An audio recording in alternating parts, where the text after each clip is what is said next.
So welcome back everyone to another incredible episode of Chat with Dan here for today. I mean, what can I say?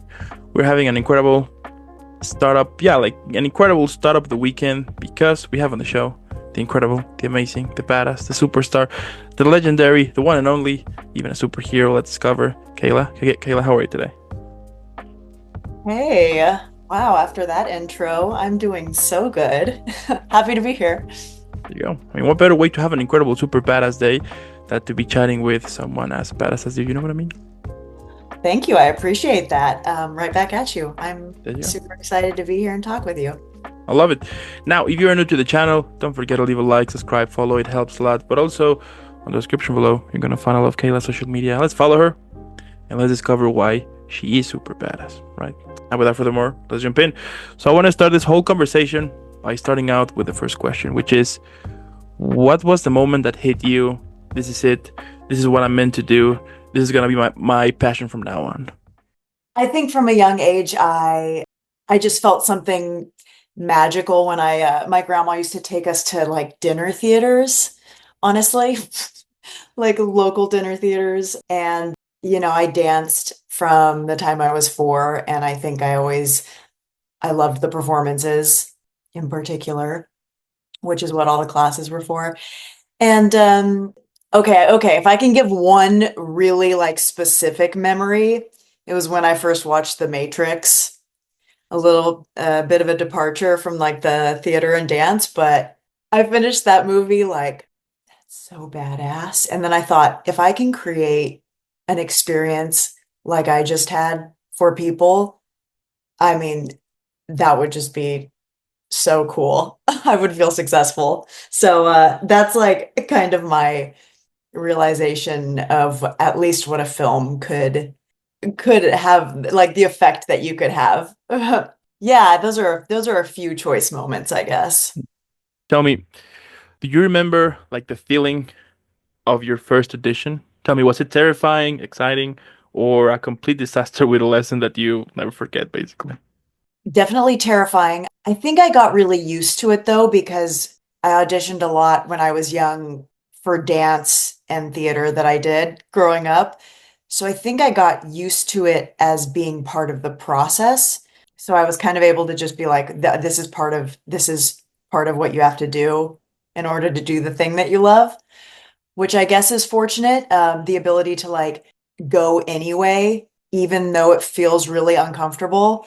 So I through dance, theater, and then I mean, I worked at Disney and Universal Studios for a long time, and I went to many auditions for both of those. And it was kind of like, this is just part of, I mean, it literally is part of the job. It's now in film, it's like more of a part of the job than not, it feels like sometimes. I mean, I will say the Disney auditions are the most unnatural. I played I was friends with Disney princesses for years, and I mean it's ridiculous. You stand on a line and smile, and then they come by and look at your face and are like, "Hi, how are you doing?" Hi. And you're supposed to like stand there and smile. It's like the most uncomfortable thing ever. So realizing that no matter what, it's going to be uncomfortable. I mean, they're still uncomfortable now, even though having done hundreds of them. So I guess just deciding that that's part of the experience is that it's going to be awkward and uncomfortable. And what has been like your funniest audition so far? I'm trying to pull up a specific one. It's fascinating because like I started thinking about this and I thought it's weird that I can't point to a specific like audition or failure or something because I've had lots. So I'm like, I guess that's part of the growth and development in this career. And for me personally, is like realizing that like rejection doesn't necessarily, it's not something to stake your identity to because there's just so many different variables and reasons going into it. To keep going in the industry, you have to kind of be like, all right, that sucks, and like on to the next. So it's a bit of like a learning to have a rebound rate, right? Or a resiliency that you're like, that's a bummer. Okay, what's the next thing to pursue or whatever. Fair enough. Fair enough. And now that now that we're talking about like the whole auditions, how you handle rejection. It's part of the job. So how you stay, like how you stay, I would say, like motivated, or perhaps do something that doesn't affect you how that much. You know what I mean? I think what's helped me through that has a lot to do with the like work I've done in my personal life, being able to stay grounded and have things that you're passionate about that are outside of like your career or specifically like this one job. I think is like extremely important. We can come up with, I don't know, hundreds of different reasons that we didn't get the job, the reason for the rejection. The thing is we're living in a place of make believe essentially because we're projecting. You're kind of making assumptions. Even if you find out some information, you still don't really know. So you can kind of like decide that it's because you suck, or you can decide that it's because you have the wrong hair color, or you can decide that someone had a bad day, or you can be like, it was nothing and that job just wasn't for me. Maybe that sounds like too out there, but I think that it's a valid point because and this is just something I've been contemplating lately about how we start assuming things. We think we know what other people are thinking. Our brains are have developed to notice the negative, so much more than the positive. So we often assume that it's for a bad reason that we didn't get the job or something bad to do with us, when actually that may not be the case at all. It's just that that's our proclivity, right? For survival or whatever, is that we imagine the worst case scenario, or we think like, what did I do wrong, or what did they not like about me, when it might have nothing to do with us, to be totally honest. And if you're choosing to believe the bad thing, you could actually just as easily believe the good thing, or that it's just something else entirely.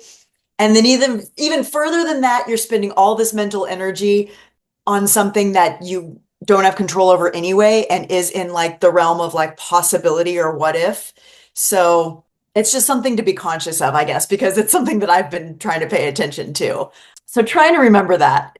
Not always being super successful, but I think that's just a good thing to remember, if that makes sense. Mm-hmm.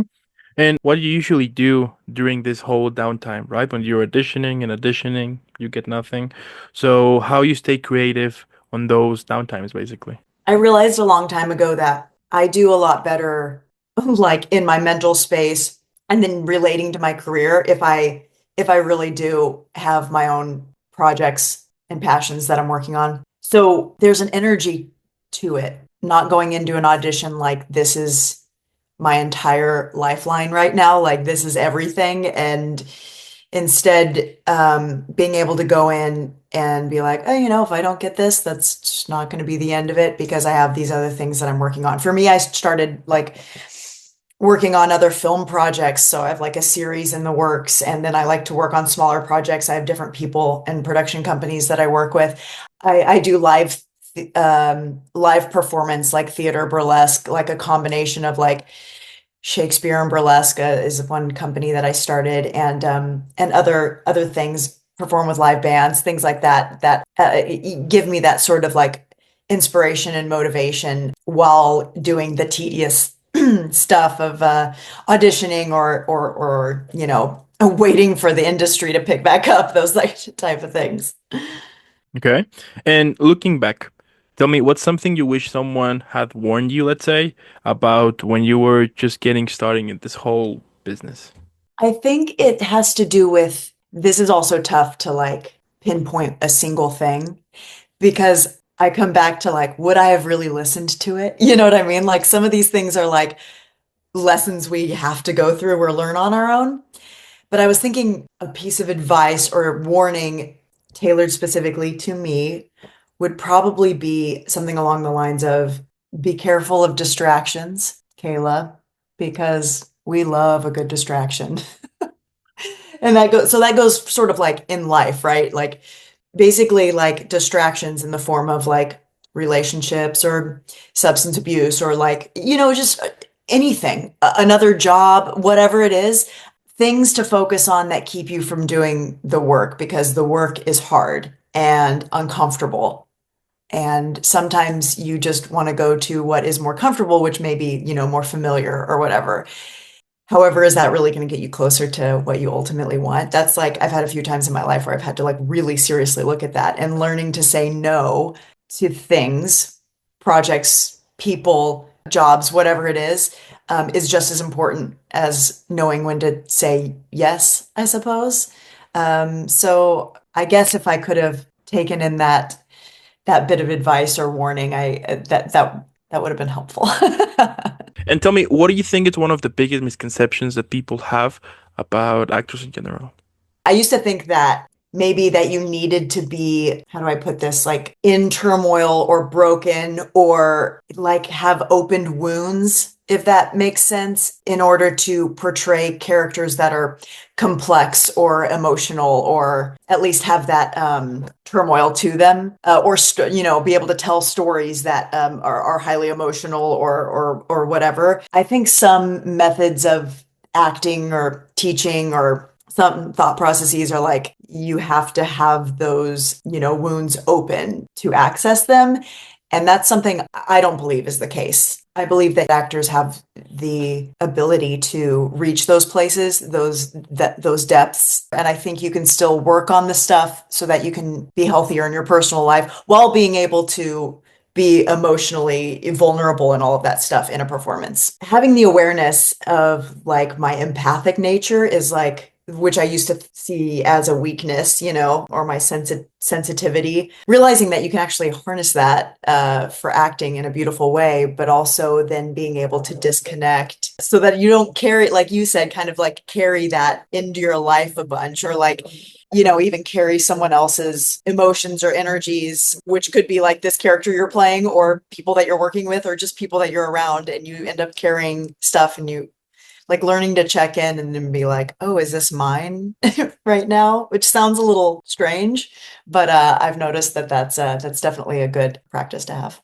And did you ever have like a role that significantly impacted you somehow, that perhaps pieces of that character stayed with you for a while as usual? Like, has that ever happened to you? I don't think I've ever working on a role as sort of bringing myself to the role and finding where we sort of like a melding happens between this character and myself so that it can be grounded in my reality or my truth. I can see, especially once I start to embody like that coming out in my regular life. I don't think it's impacted so extremely as to like make me behave completely out of the ordinary or like act in ways that I wouldn't normally. I think if a role brings forth a lot of a certain type of emotion, I think maybe I'm more likely to feel that more frequently in my life, probably because I'm just dwelling on it more. I'll say, as a specific example for me that this makes me think of is that I've portrayed Marilyn Monroe a number of times. And most recently, I did this show in Amsterdam, and then we did a different version just recently here. And basically, the premise of the show, it's called Interview the Dead, and it's basically the audience gets a chance to ask us questions. So we don't know what they're going to ask us. We have a certain amount of time, and we come in as this person. And for me, it's not really about, trying to exactly emulate or imitate, Marilyn Monroe. While I did like have the wig and stuff, it's like I'm not trying to be an exact replica, but rather like bring her energy into the room and really like think about these questions that people ask and respond as she would. So it's kind of a strange thing because it's not a predetermined script or anything like that, but it's really like bringing her mannerisms, her characteristics to like her actual thought process. As much as I don't know that, and nobody does, nobody was inside her mind, but learning what I've learned about her and then being able to like kind of embody her, yeah, like bring her essence into the space and respond and have like a true experience and connection with an audience. It's very strange, but I'd say that's the most seeped in a character, if you will. She was actually a real person, so not just a character. But that's really fascinating because you find yourself connecting to this person in ways that are like kind of intangible. It's thinking like a person, sort of living like a person. I don't know how to describe it. So I wouldn't say that I like lived my life as Marilyn Monroe, but I got to like spend quite a bit of time sort of like in her essence, I guess is the best way I could describe it. So Tell me, do you have like a specific ritual to kind of let go for character? For example, with some of the actors that I've interviewed, right? Some of them will tell me that once they finish a project with a specific, character they have carried for a while, let's say, they will write, for example, like a thank you letter, right? In which they will kind of disconnect with the character to kind of have like the transition.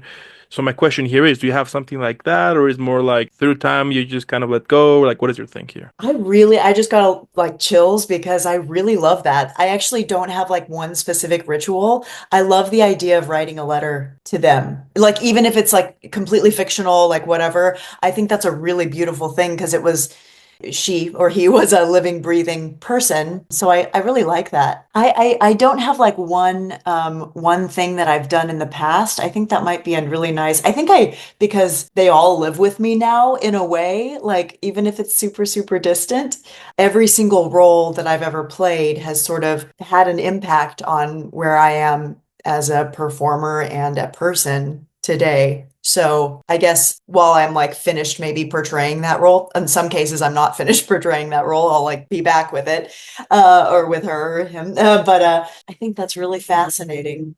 When they told me that the first time, I was like, interesting. And then I started to see like this, I mean, not with all, of course, but with some that they will write like this letter to. And when they have explained me to it, that the reason is to kind of this, to fully end like this, like end like the circle there, to be like, okay, thank you. We finished it and then move on separate ways. But at the same time, it's kind of fascinating because pieces of that character will stick with you because it's you who played it, right? So Yeah, this is a little maybe a stretch or off topic, but what this makes me think of is like I'd be curious about the people who have like this type of practice, like what their relationship is to like people or even things. You know what I mean? Some people hold on to stuff and some people like easily let go. I hold on a little bit more, I'd say, which is like, my answer is sort of would be sort of like, well, there's still a piece of me. And so I like things that are sentimental to me. I don't have like tons of stuff per se, but things do carry energy to me, and so sometimes I'm like I want to still have a relationship with I don't know how to say it, like that person or that role or that thing that meant a lot to me. Whereas like I wonder if people like that are really good at like cleaning out or letting go or just like closing a chapter even of their lives, I wonder if there's like something psychologically to that, that's just fascinating to me just to think about. That just came to mind.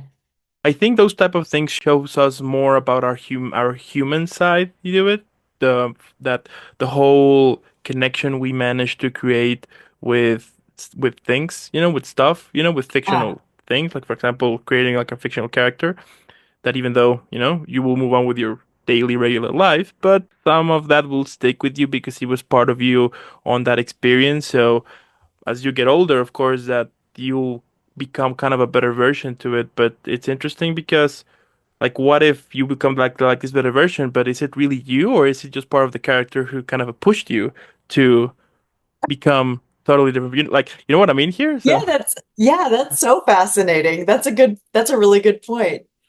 Because you would not be that exact same person had that role not come into your life. Like, right? So, and I think that also happens with people who, who had nothing to do like with acting, but when you see a film or a TV show and you get inspired or something with a character you love connects with you, and then eventually pieces of that will kind of stick with you. So my question here is like, okay, so you get older, you become wiser, like and all of that, you grow up, but is it really you, or is because of what you have seen in the past? Like those little pieces have pushed you to create something different on it. So what if it's not the real you? You know what I mean here? So that's pretty cool. yeah, I mean, that's great and like crazy to think about. But I mean, honestly, all the content I guess we consume, that has impact on us, shapes the way we view the world or the way we form our opinions and everything like that. So that's fascinating. I like So at the that. same time, so yeah, like at the same time, it shows you how much we crave, yeah, like how much we crave for connection as humans with like in general, like in the whole world, that we are social human beings, that we desperate need like this kind of connection, that even though that if we don't have it like with a person, we might yeah, like with a real person, let's say, or in a real situation, we might have it in a fictional way when we watch a movie, TV show, whatever. So I wonder if the same like for a real person versus, a character that you play versus a character that you watch on a screen. I wonder if the brain looks similar, like whatever lights up for connection, human connection. It's like my theory, or I don't know if you call it a theory, but I actually had an acting teacher once that talked about this too. Like our eyes as humans are, obviously have evolved to recognize other human eyes, and that's how you convey emotion and like communicate and things like that. And so his thought was, which is kind of weird because I don't know if it's right, but like when you watch like see like computer generated, I don't know, beings, whether people or creatures or whatever, you don't have quite the same connection because they're not a real human eye. I don't know if that's true or not because we can watch animated stuff and like, I don't know, Avatar and still like feel emotion and care about these characters. So is it the human nature of them, personality and whatever, or are we responding to seeing that real human in front of us? I don't know. Mm. Or perhaps that will connect with the like with the emotions to it. Maybe not with the eyes itself, but with the emotion itself, you know? Yeah. Because I mean, perhaps something will connect with you, even though that whatever you're watching might not being the same experience as you lived as the real you, let's say, right? Who is watching has lived in the past or in this life, but something about it kind of connects with it, and then you kind of develop this connection to it, you know? Because Yeah. it's true. I mean, we have seen it with like with animated series, TV shows, or in animated characters that even though you know that they're made by a computer, you will still have strong emotions to it. You know, for example, Yeah. when I saw the film Guardians of the Galaxy Volume 3, I went to the yeah, I went to the movies, and then people were just crying, me included, of course. And Yeah. with the film, at some point I was like, you know, like I can't believe that I'm actually crying by seeing a CGI raccoon. But as I say here, it's like the whole emotions to it that kind of embrace you and and gets you basically that connects with you somehow. So as I say here, maybe not with the eyes on that case, but definitely with the emotions, you know. Yes, absolutely. No, that's absolutely true. I mean, yeah. Yeah, also this idea of like connecting to where you were at that time when you watched it, if you're like rewatching it. Like there's like some things I watch as an adult that I'm like are extremely like an animation that I'm like I'm extremely emotional about, and I'm like, whoa, what am I processing that was the seed was planted when I was really young watching this, and you're like relating to something that's just like bigger than you in that having that experience in that very moment. Sometimes looking back on a role having I've had played while I was going through something, watching it and being like, ooh, all those feelings come back as if you're actually experiencing it, even though, it was in the past or it's not happening right now. And at the same time, I find it amazing the fact that everyone gives it like a different meaning on what they seeing or listening to it, you know?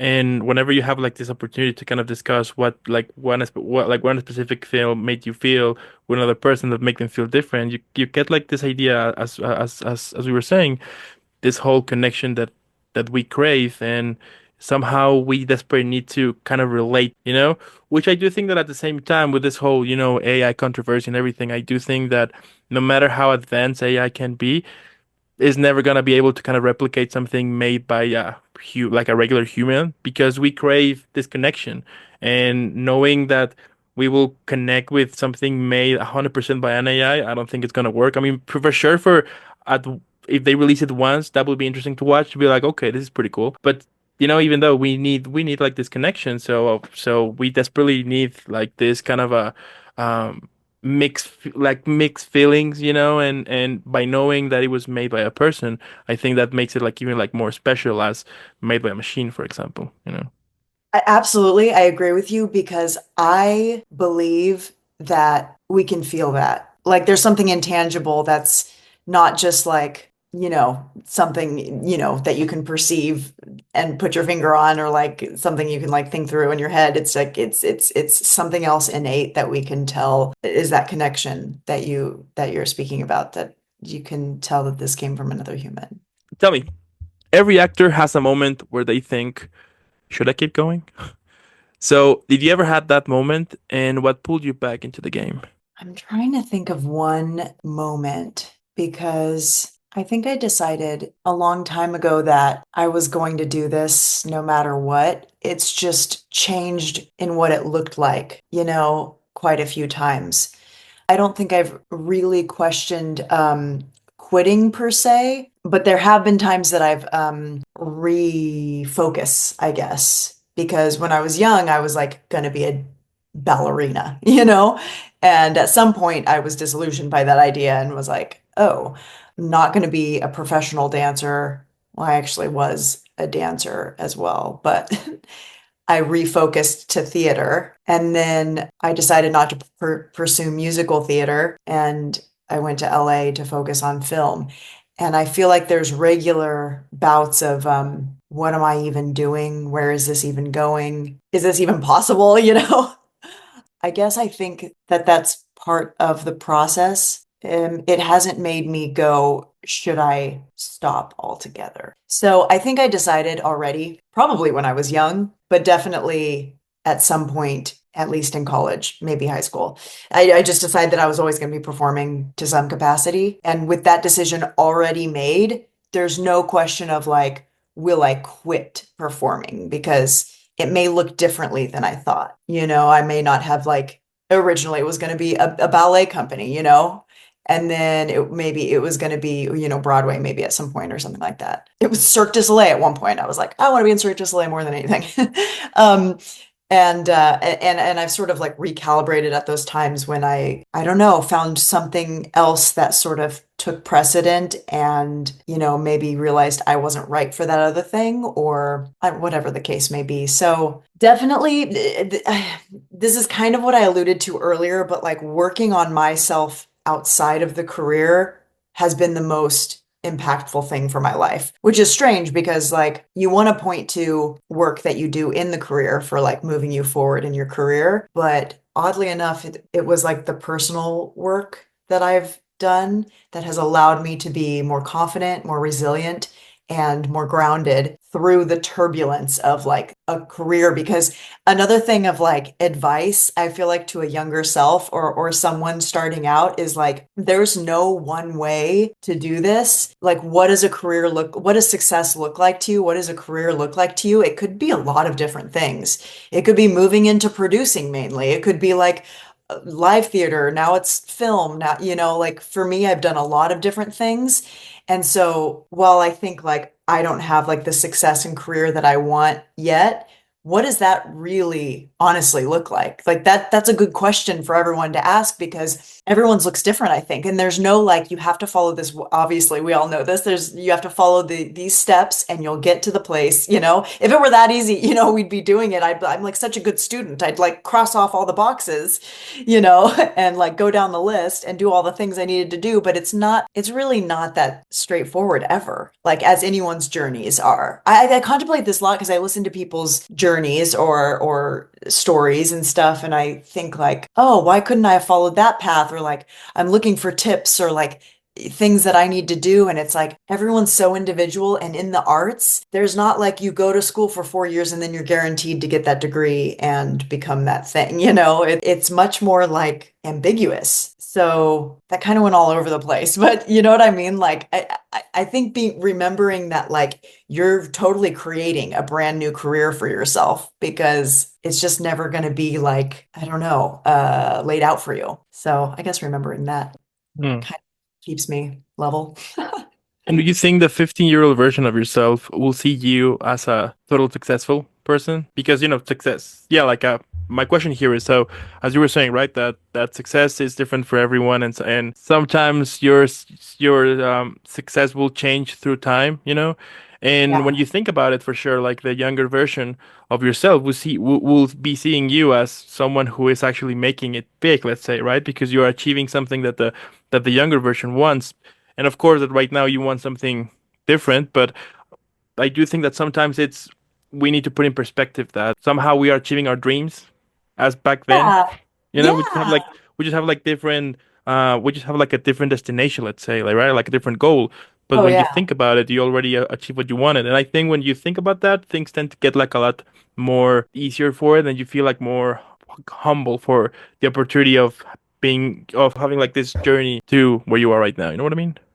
I completely agree. I love that you said that because I do think it's something that we don't do very often or enough is yeah, because we're always projecting into the future and our goalpost, as if I know sports references, but our like goals are always moving actually.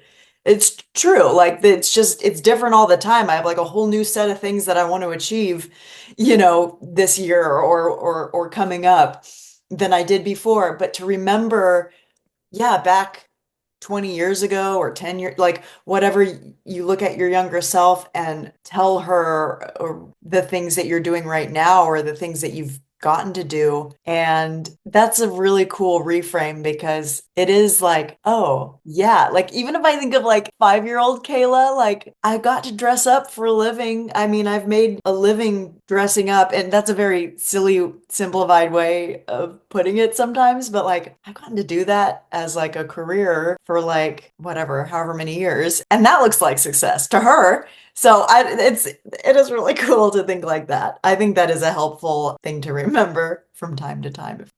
And let's say that's one that I call you, and I tell you that I want to become actor, dancer, like the whole thing here. So, based on what you know, what would you recommend me for me to start up into this career? When I look at like things that served me, because I had no idea what I was doing when I wanted to do any of this, starting out, like I don't even know what point I would pinpoint as starting out, like it's been such a, just a windy road. But I would say definitely what served me is like saying yes to things that even when they don't seem like there's a direct payoff. I think there's a time in your career when you start to recalibrate and say no to more things, or you start to realize that like money has to be a specific factor and that maybe you can't work for, I don't know, less than a certain amount or something like that. Like I think you continue to recalibrate as your career moves on. But in the beginning, I would say like kind of say yes to any opportunity that you can because you don't really know what's gonna come of it. You could meet someone that you're gonna work with for the next 20 years. You could, you know, have the experience and figure out that you love doing this other facet of the industry or anything. So I'd definitely say be open, and put yourself out there a lot. I think the experience you get from doing that, whether it's auditioning or, saying yes to whatever industry related, I don't know, events or projects or whatever, the fact that you keep putting yourself in those positions will seep into your identity as actor, dancer, performer, whatever it is. Sometimes it feels like you're not going anywhere, but because like day to day, you're like, well, I didn't do anything spectacular or like I'm not anywhere different, but you're showing up for yourself every day. Like you're choosing to do the thing, whether it's the acting class or the audition or the event where you yeah, meet other actors, I don't know, whatever the thing is. So I would continue to put yourself out there as much as you can because you never know what you'll learn and be open to those things because that's how your career is shaped is meeting those people that you want to keep working with is finding out that you love doing this style of dance or that working on these types of projects or suddenly you're in the realm of I don't know, documentaries or like you're working on red carpet. I don't know whatever the thing is and like you never realized that that was a possibility for your career to go down. You know what I mean?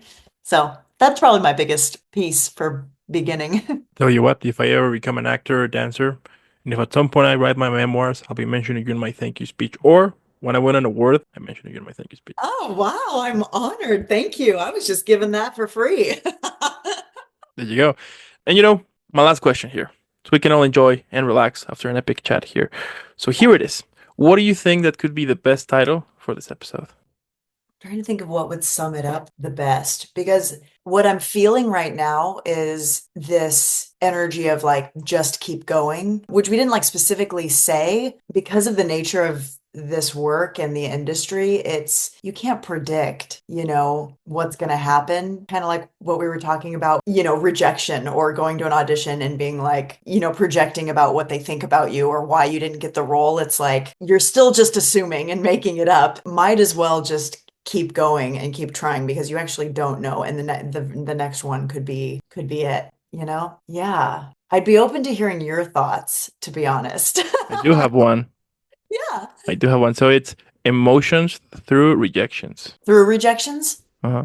I think in a word that sums it up is like resiliency. It kind of like doesn't help to just say like be resilient, but it's kind of like what we've been talking about is like staying grounded on the outside of your career, like making sure you have your own practices that you do, even people that say that they, write the letters or like whatever you do to stay grounded and like be able to deal with the turbulence of the both the industry and the emotions that you have to continually bring forth in each role. So resiliency through the turbulence, I guess, is kind of sums up a lot of that because there's no way to futile to try to predict what's going to happen Mm.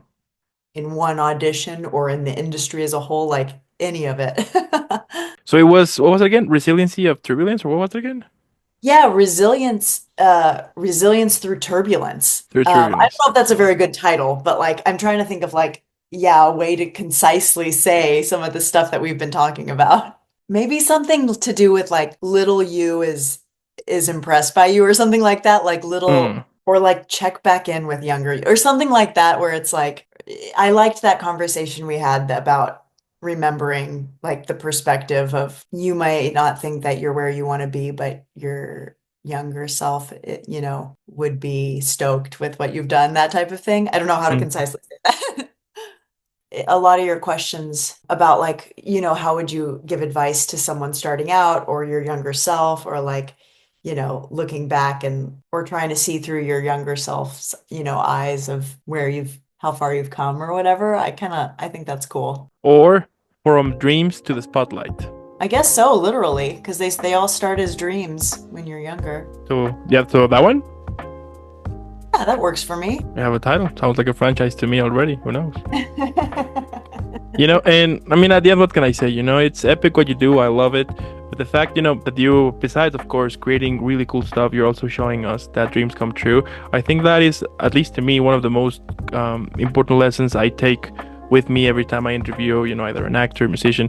The fact that you guys at the end are showing us that it is possible, right? That of course there is a lot of hard work going on, but at the end it is possible, and I think that brings a lot of hope, and somehow like a motivational thing going on, especially now is something that we need the most in this crazy day and age we are currently are living. The fact that we can rely on people like you who are doing this because, as simple as it may sound, because you love it. We all know that sometimes it's a pain in the butt, but you're doing it, and that is incredible. So Thank you so much. It was a totally. pleasure talking with you. It was really, really fun to explore some of this stuff. And yeah, I mean, I do want people to keep going because it's all possible and you'll impress your younger self. Totally.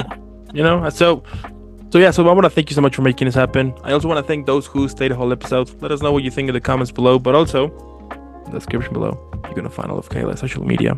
Since by this point you should know why she's super badass, let's follow her, let's share some love, but also let's keep making her viral. Hashtag Team Kayla. And again, thank you for making this happen.